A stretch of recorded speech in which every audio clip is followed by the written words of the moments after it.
Secours et Bezrat Hashem, la Tchouva Shelema de Abraham, Moshe, Ben Naomi, Rachel, Sarah, Bekarov, Mamash, Amen, Ve Amen.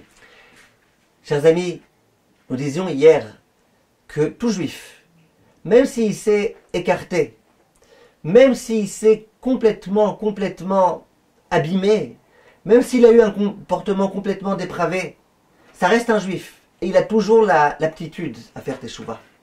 Le Rav Widerman, il raconte qu'un jour, il y a un Rav, un conférencier, qui a été appelé dans une communauté. On lui a dit que Vodarav, venez s'il vous plaît pour faire une conférence. Et s'il vous plaît, regardez, on a affaire ici à des gens qui sont complètement paumés.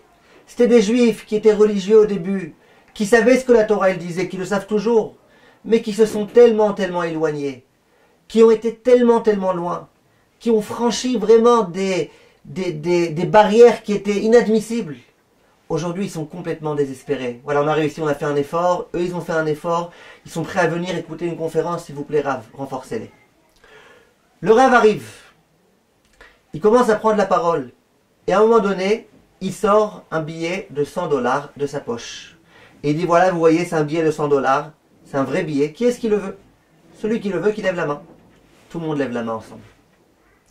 Le Rav, il dit, d'accord, maintenant regardez ce billet, je vais le prendre, et je vais le froisser. Il prend le billet et il le froisse comme ça dans tous les sens. Tous les sens, il en fait une boulette. Il relève la boulette. Et il dit, qui est-ce qui veut cette boulette? Tout le monde lève la main. Le Rav, il dit, bon, visiblement, ils ne comprennent pas. Il prend le billet, il le jette par terre. Et il amène de la gadoue. Et il met de la gadoue dessus. Et il dit, qui est-ce qui veut maintenant cette boulette? Moi, j'ose même plus la soulever tellement qu'elle est sale. Qui est-ce qui veut cette boulette? Et tout le monde dit, moi. Le Rav, il dit, bon, ils ne comprennent pas. Il marche dessus, il piétine avec ses pieds, il marche dessus. Il dit, qui est-ce qui veut cette boulette? Tout le monde lève la main, il leur dit, mais pourquoi vous voulez cette boulette? Ça y est, vous voyez, elle est salie, elle est complètement salissante elle-même. Et puis, c'est un billet qui est complètement froissé. Et ça y est, c'est plus le beau billet de $100, c'est plus.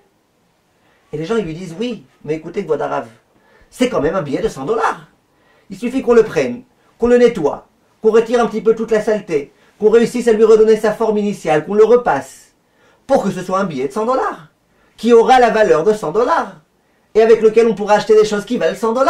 Un billet de $100, c'est un billet de $100, et qu'est-ce qu'il y a si vous l'avez sali, si vous l'avez marché dessus, et alors? Le Rav, il dit, alors pourquoi vous n'arrivez pas à comprendre que si, quand un billet de $100, il est abîmé, et il est froissé, et il est sali, et il est ce que tu veux, ça reste quand même un billet de $100, que c'est pareil pour la neshama d'un juif.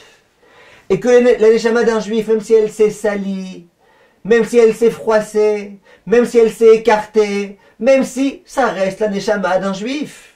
La neshama d'un juif, ça restera toujours la neshama d'un juif, quelque chose de précieux et extrêmement précieux.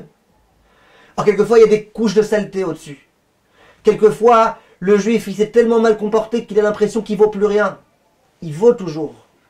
Il faut qu'il fasse l'effort de se rapprocher d'Akadosh Baruch Hu. Nous nous trouvons, chers amis, dans la période des Shovavim, une période où il est écrit dans tous les Sfarim, en particulier les Sifrei Chassidut, que c'est un moment de réparation extraordinaire, exceptionnel. Il y a des choses grandioses qui ont été écrites, en particulier dans les problèmes de Gdusha, le problème des yeux quand on a regardé les choses pas cachères, en particulier le Lachon Hara quand on a parlé de choses pas cachères, en particulier le Pgam Abrit quand on a eu Chas Veshalom, du Zera Levatala. C'est le moment de réparer. Et même si tu crois que tu es perdu, personne n'est perdu.